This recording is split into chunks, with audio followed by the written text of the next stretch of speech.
Hi there. Today I'd like to share with you um, how to integrate SQL databases into Niagara.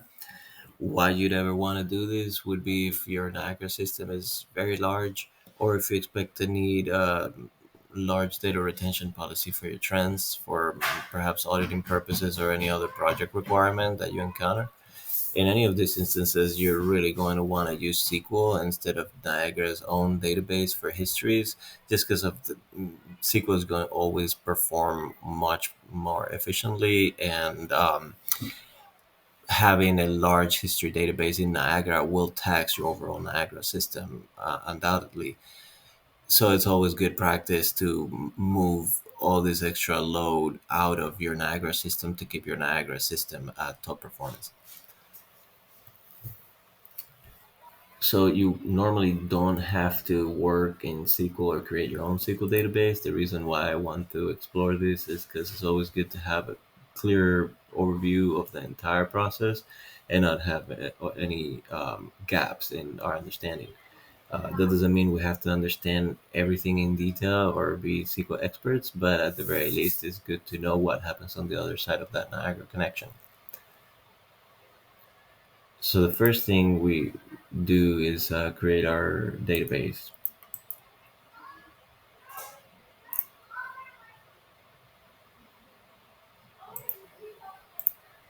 So since I highlighted that, it should have only run the database creation section. Here's our new database. Essentially, all this this line's pretty self-explanatory. Containment is how you isolate certain databases and their users from the other databases in the SQL Server.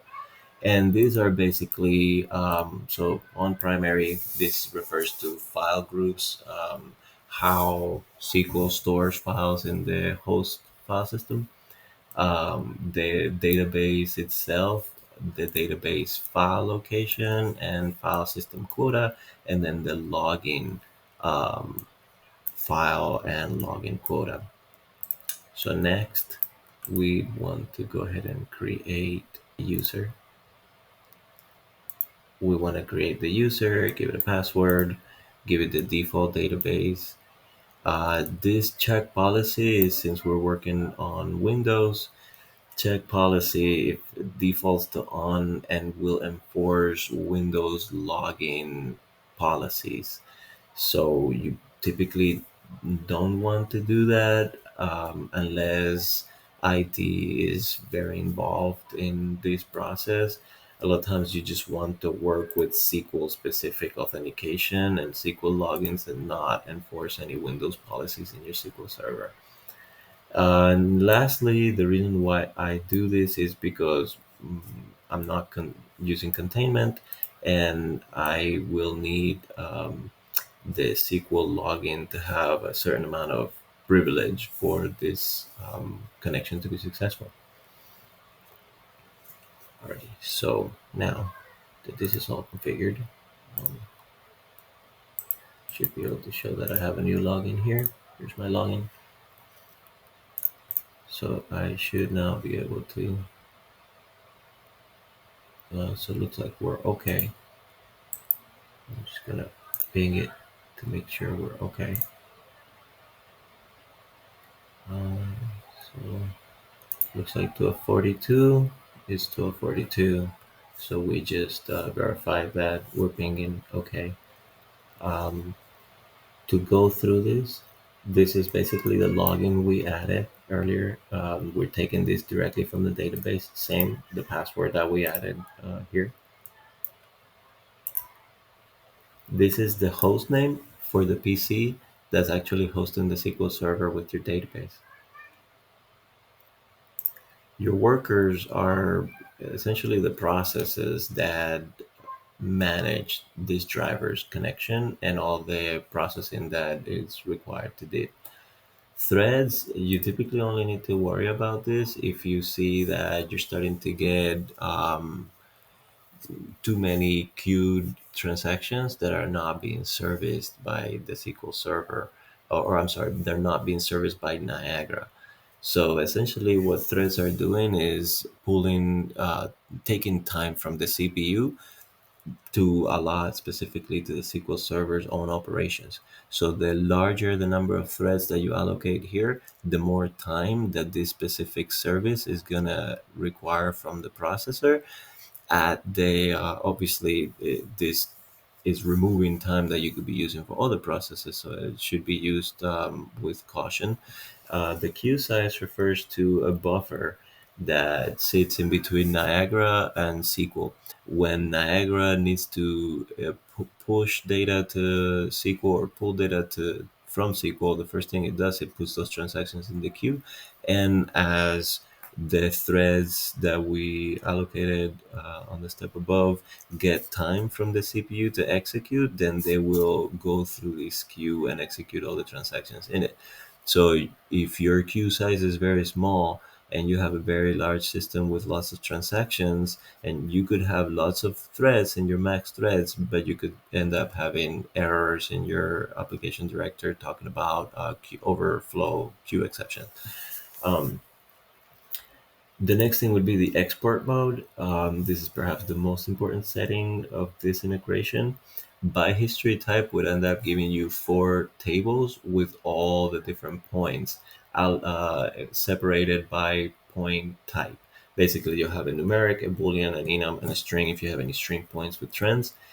And the downside of this is that at least in 4.11, if we wanted to add audit history, trends, or any of the other logs, they're not going to be recognized. There'll be an exception, and you won't be able to export those tables to SQL. If you use history ID, which is what I always recommend, you're going to end up with one table for every point, but this will recognize every history ID, even regardless of the type. So it'll also recognize logs, the login, audit, and that sort of thing. Um, Lastly, um, your Niagara name, default SQL port. This is something you're going to find here, and it's going to be the name of the SQL Server itself, as you can see.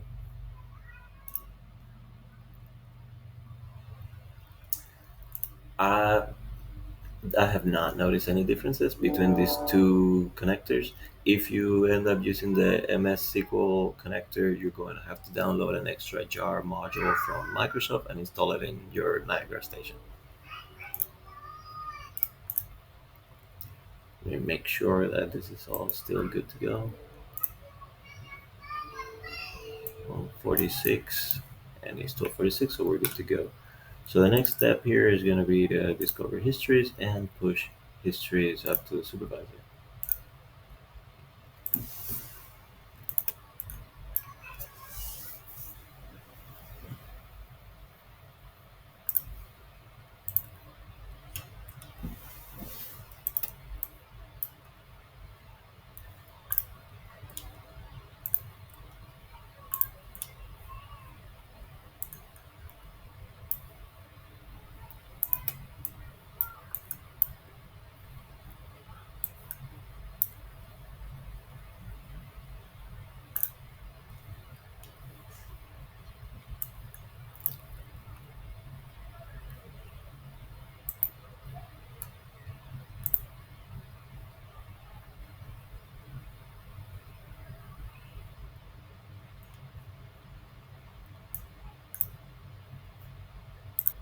And then go ahead and archive.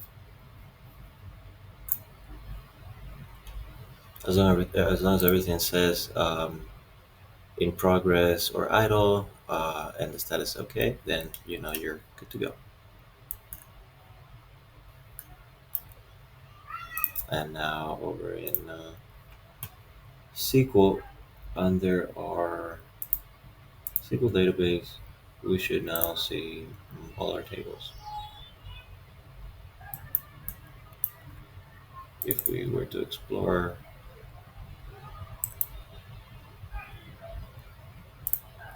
table, for example,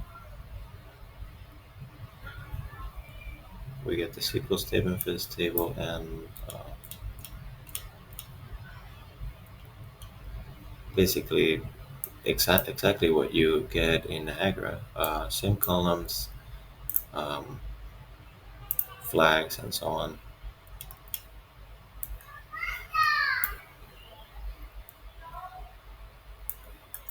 So once you have your data here, there is a few things that you can do.